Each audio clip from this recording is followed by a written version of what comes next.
Natasha. Debbie. Show. The show. Welcome to it. Just two patriotic girls. Learning about the world. So please, don't take us the wrong way.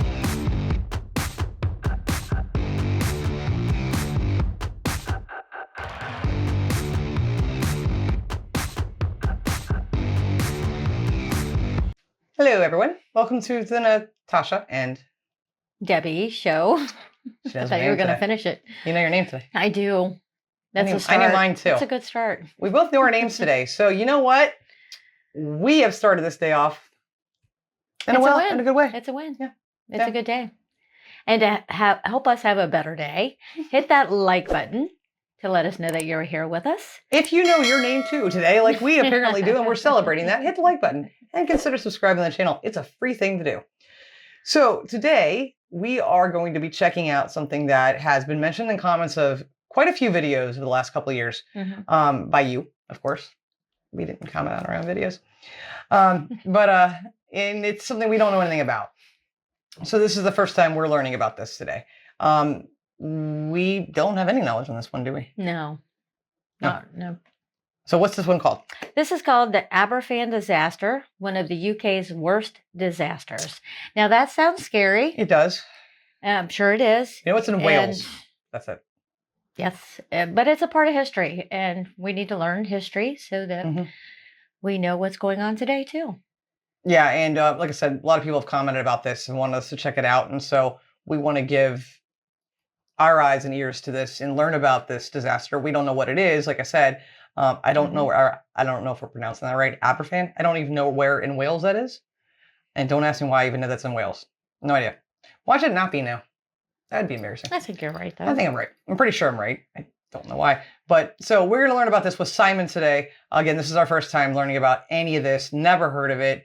And we're going to dive into this right now. On the morning of the 21st of October, 1966, children filed noisily into the Victorian red brick Pantglas Junior School in the small Welsh village of Aberfan. Despite the dreary weather, there was an air of excitement. It was the last day before half term, and considering it was only a half day, the children knew they would be free in just a few hours. It was a soggy day, the kind of persistent heavy rain you typically get in this Welsh valley area that leaves a dense fog.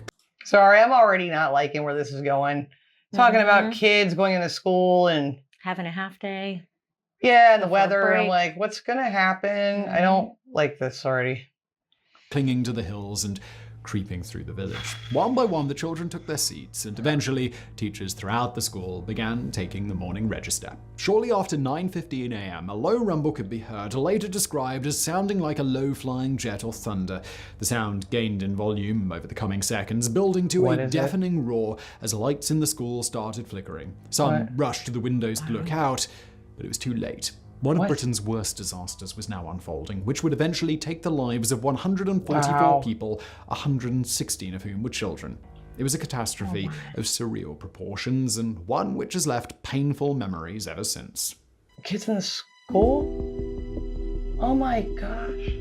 Nestled beside the River Taft, the small village of Aberfan is a place scarred by the events of the 21st of October 1966. A harrowing loss of life, predominantly children, has cast a dark shadow across the village that remains to this day. Aberfan, along with two other villages, Merthyr Vale and Mount Pleasant, form a collective community known as the Ynysowen. Sorry, Welsh people, if my pronunciation is off there. I did try and look it up, but it's not in my pronunciation dictionary. That lies 8 kilometers, that's 5 miles, from the larger town of Merthyr Tydfil, once described as the iron capital of the world. Until 1869, Aberfan was nothing more than 2 small cottages and an inn. But this is an area rich in coal, and once the Merthyr Vale colliery had been established, communities began quickly springing up. Like many mines in the region, the Merthyr Vale colliery was a huge success and certainly played its part in powering the drive through the Industrial Revolution.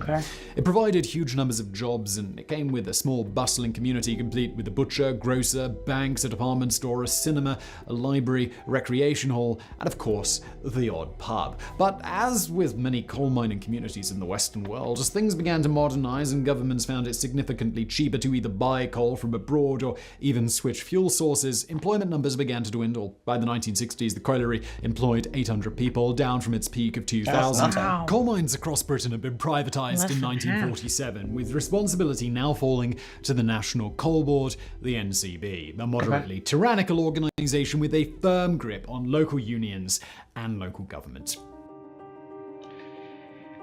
I'm still trying to get past the beginning of this. Like, The role Yeah. of the NCB in this story is fundamental, and it's worth stating just how different things were back in 1966. This was a time when ideas related to corporate greed, workers' rights, and health and safety regulations hadn't exactly arrived at what we'd expect them to be today. There was still huge amounts of money to be made from the Merthyr Vale colliery, even if it Maybe was we should beginning to American run dollar. dry. NCB's 100. role was effectively to keep the mine profitable and running smoothly. With the industry as a whole starting to sag dramatically, it was a delicate situation, financially speaking. Another delicate situation of a very different variety was the 7 spoil tips gathered around the village. Spoil is the waste material removed while mining, which unfortunately needs to go somewhere, and for as long as anybody could remember, that somewhere was in huge piles that slowly built up into mini mountains. These were initially placed on the valley's lower slopes, but after 1910, I'm thinking that's where this is going.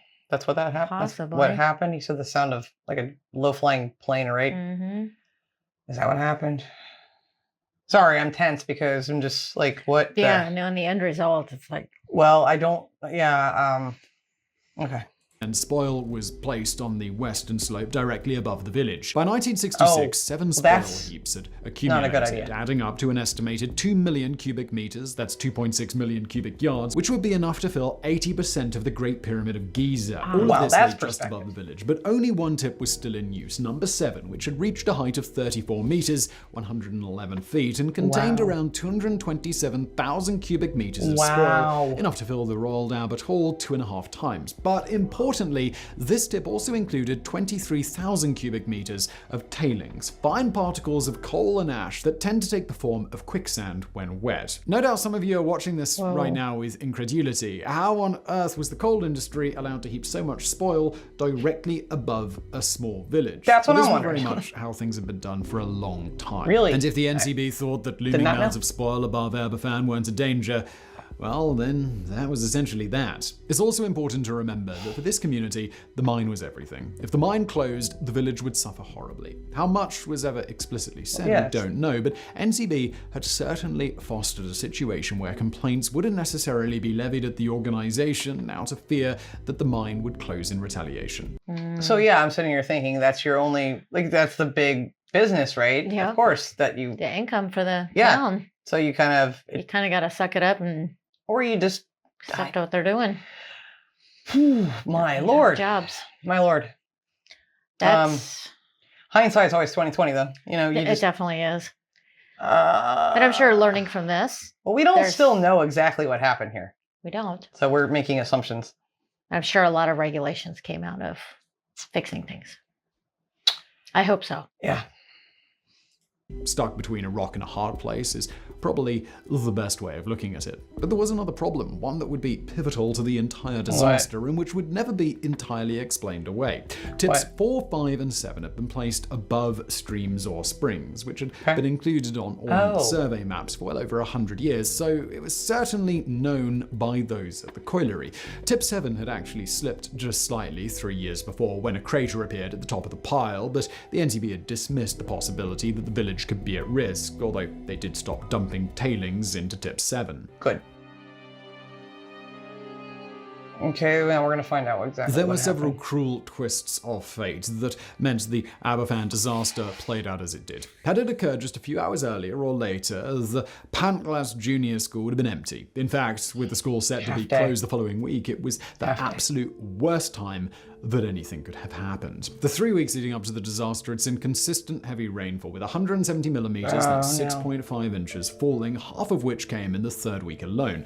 On the night of the 20th of October, a large shift in Tip 7 saw it collapse by 2.7 to 3 meters, that's 9 to 10 feet, with some of the rails used to transport the spoils falling into the hole created at the top. When the morning's shift arrived at 7:30 a.m., an assessment of Tip 7 was carried out and deemed safe, although it was decided that a new tipping location would need be to be found shortly. With that settled, those working on the heaps went about their business. At 9:15 a.m., the grounds began to move. Those who witnessed it have described it as a black avalanche as the spoil first collapsed in on itself and then shot out from the bottom in waves, traveling at 18 to 34 kilometers an hour or 11 to 21 miles per hour, with each crest reaching 6 to 9 meters, that's 20 to 30 feet in height. There was no time to raise the alarm, and even if there had It's like a ground tsunami too, in a way. Yeah. But an avalanche for sure. And it's like once that starts, I mean, there's Yeah, no there's stopping nothing that. you can do. You can't stop.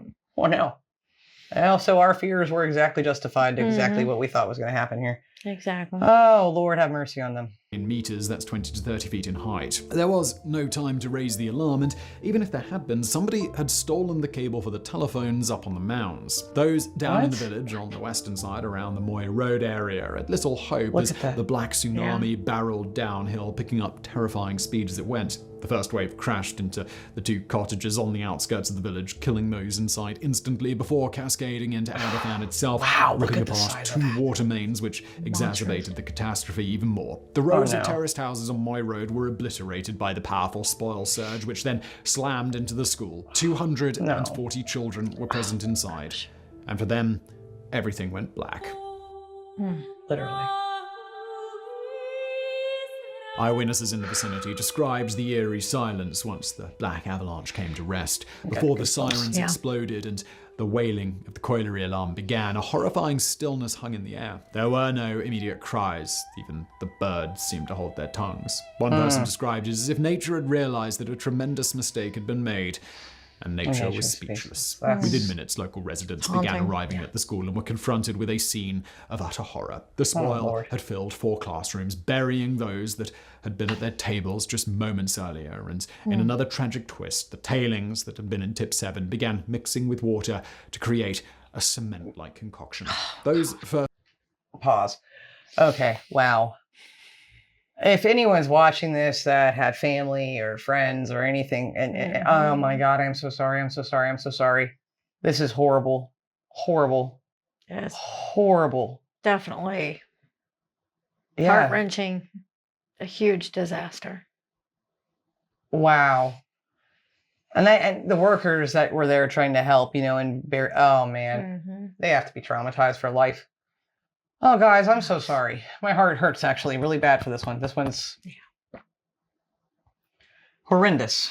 7 began mixing with water to create a cement-like concoction. Those first on the scene began digging frantically with household tools, and at exactly 9:25 a.m. the first phone call arrived at the police station. The unknown caller said quickly, "I have been asked to inform that there has been a landslide at Pantglass. The tip has come down on the school." 20 minutes after the accident, miners began streaming down from the colliery and immediately started directing rescue efforts, which were still hampered by the burst water mains that meant the slip continued to move through the village. It's estimated that around 9 to 14 million litres, 2 to 3 million gallons of water poured out as rescue efforts got underway. It wasn't until 11:30 a.m. that the water was finally turned off, and by that point, those who had come out from the school alive had already done so. It was a frantic scene, with hundreds digging into the hardened spoil. By this point, the group included firefighters, police, medics, the army, civil defense, and miners from surrounding pits. And I'm sure a lot of locals would blow at short intervals, and those desperately searching would pause for a few seconds, hoping with fading desperation that sounds could still be heard from within the school.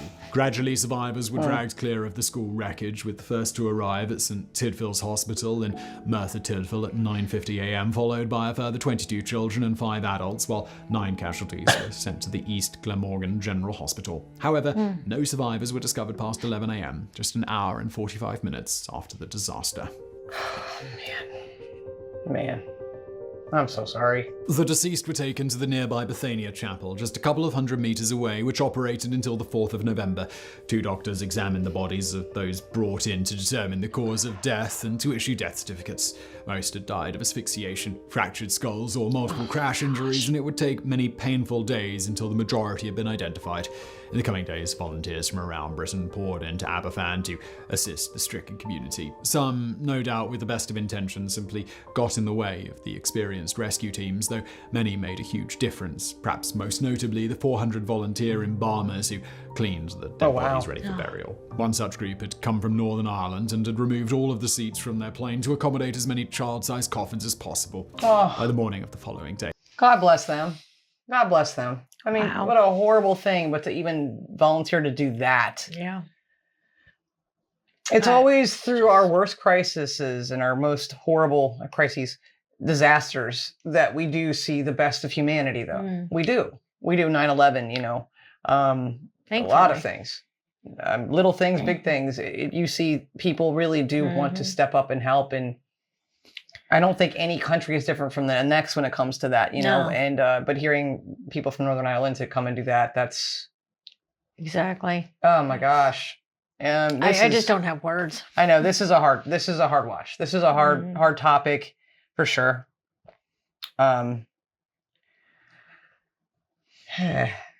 I think my parents, this was on my parents' wedding anniversary. I think they'd been married for about 5 years at this point, if I'm not mistaken. I can't remember what year 61? were they?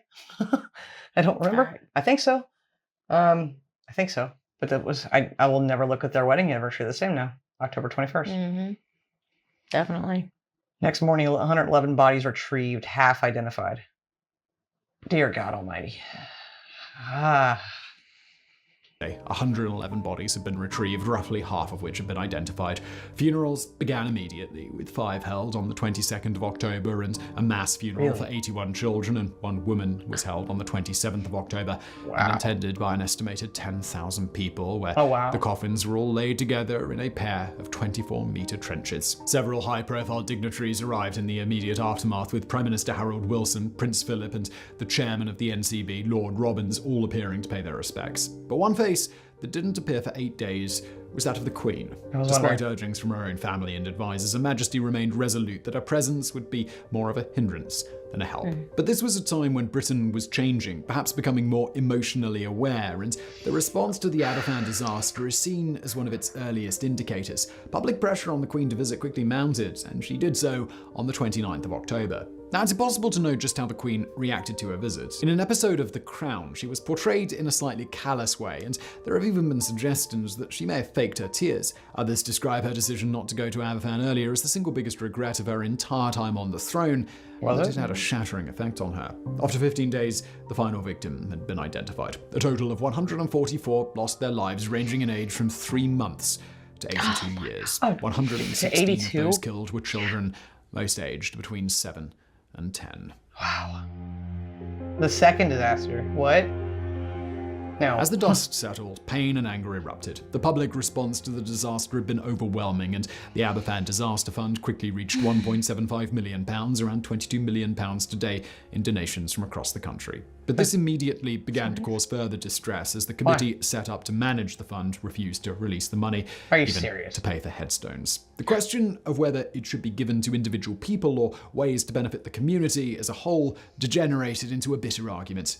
Twist the knife even further, NCB initially denied all responsibility for the accident, but after public pressure, they did agree to give compensation, a paltry slap in the face of £50, just less than £1,000 today. Are you kidding me? Is that organization still around? I mean, is there even any more coal plants still in operation there? I don't know. I'm sorry, I don't know. But are you kidding me? Wow. Are you kidding me? Talk about that's more than a slap in the face. That's spit in the eye. I don't know what that means, but that's just disgusting. That is so not fair. That makes me angry for anyone involved in this. Like, angry as hell. Definitely. Like, I was just sad, and now I'm just angry. That is so disgustingly vile. Yeah. £50. Okay, 1,000, but still, that's... What is wrong with people? I'm going back to listen to that again for a moment. Community as a whole degenerated into a bitter argument. Twist the knife even further, NCB initially denied all responsibility for the accident, but after public pressure, they did agree to give compensation, a paltry slap in the face of £50, just less than £1,000 today. When residents balked at such a figure and the media exploded in fury, that number went up to £500, about £9,500 today, which remained well below what most people thought was suitable for what had happened. But this was just the start. Furious Aberfan residents demanded that the remaining spoil heaps above the village be removed, a demand that... Good for you. Yeah. Good for you. Absolutely. It takes the community sometimes, a lot of the times, to make things change, right? Yep. Because as we saw there, here's £50. Right. You know, they didn't care. But good for you guys. Good for you guys. Sorry, I'm just getting mad and this is making me happier. And residents demanded that the remaining spoil heaps above the village be removed, a demand that I think not a single person watching this video would think unreasonable. Right. But the NCB dismissed this as being irrational. Things escalated Are you quickly serious? when a group from the village dumped a load of coal in the reception of the Welsh office, leading to NCB finally agreeing to move the heaps. Get this, they were allowed by the government to use £150,000, that's £2.8 million today, from the Disaster Relief Fund to carry out the removal. If Are that you effing doesn't kidding? Stink of corporate greed, we really don't know what No. does. I don't even know what to say now. We have the media. In an age when sensationalist, emotionally driven news reporting was just getting going, the Aberfan disaster revealed a dark side of media that we've sadly seen expand to grotesque proportions. This was the emotional tragedy of the year, and perhaps of a generation. News outlets circled Aberfan like vultures, often leaving residents horribly distressed. This is probably best described by a news photographer who was reported to have asked a child to cry for her dead friends because it would make a good picture. Are you serious? Ew. Awful. That's why I hate the mass Inexplicably, media. the NCB has never been held accountable for what happened in Aberfan. During the 70s, I'm sorry, they have never been held accountable. Not held accountable. They have never been held accountable.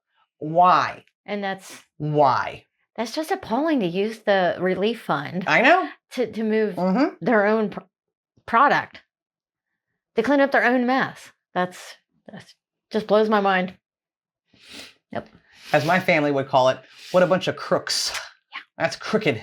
And it is. Never held accountable. Inexplicably, the NCB has never been held accountable for what happened in Aberfan. During the 76-day tribunal, they first argued that it was an act of God for which they couldn't be blamed. No. Heavy rain and geological factors. No. But in a dramatic U-turn, perhaps because things were beginning to look a little dicey, the NCB finally acknowledged its role in the disaster and the effect the streams and springs had had on the spoil mounds. The tribunal found that the accident was not the result of villainy, but was a terrifying tale of bungling ineptitude by many men charged with tasks for which they were totally unfitted, a failure to heed clear warnings, and of a total lack of direction from above. And yet not a single person was ever charged with a crime, and the NCB was never prosecuted. Nobody in the company lost their jobs or were even demoted. It was as if the disaster that caused 144 to lose their lives had never happened. The reason for this has never been fully explained, and no doubt lies within the murky underworld of governmental officers that sought not to take full responsibility while wake up effectively and start taking spinning the responsibility. disaster and creating a different narrative. For those involved with the Aberfan disaster, life was never the same again. There have been higher cases of premature death than usual among the survivors and their families, with suicide often the cause. In the year immediately after the accident, deaths among close relatives were 7 times higher than the national average. The effects of PTSD were also dramatic, particularly with the children that were pulled out from the school with sleeping difficulties, nervousness, lack of friends, unwillingness to go to school, and enuresis, all common among survivors. Some events come to define a place and perhaps even a country during a specific time, and for many, the horror of Aberfan is just that. It led to significant changes in how the coal industry worked, but this was always an industry on the decline, and the coming years for the region proved to be increasingly difficult. Today, the mine has long closed, and Aberfan is a quiet little rural village with a great deal of charm if you arrived without any knowledge of what happened. But it will also be a place that carries a dark, weighty secret. That was extremely sad. Yeah. And Unnecessarily, it should never have happened. Clearly. I'm really mad that they were never charged. No one was ever charged. It's not fair. It's not right. I feel so much for the people of Aberfan. So much. Many of the workers, the residents, and I say the workers because obviously whoever's higher up in the company didn't take responsibility Well, to hire the right people to do the right jobs. also, come on. Some of that was just complete stupidity. I know. That's horrific. I did not expect that. I did not expect that. That was literally an avalanche. It really was. And like I said, and I think he said it too, like a land tsunami. And just like he said at the end too, people that, the kids not wanting to go to school, PTSD. Oh, you can no doubt think that they had lifetime issues, and how could you not? How could you not? That is just horrific. I had no idea. Guys, our love to you, sincerely, to anyone Definitely. that's been affected by this, that's watching this, or people if you even know anybody. I want to go to Aberfan now. I do. I want to go there and just like just hug everybody. Not like that would do anything, but I hate to say it, this sounds weird, but if you learned something today with us, hit the like button on the video, consider subscribing to the channel, and if you have any knowledge on more for us to learn about this, please leave a comment.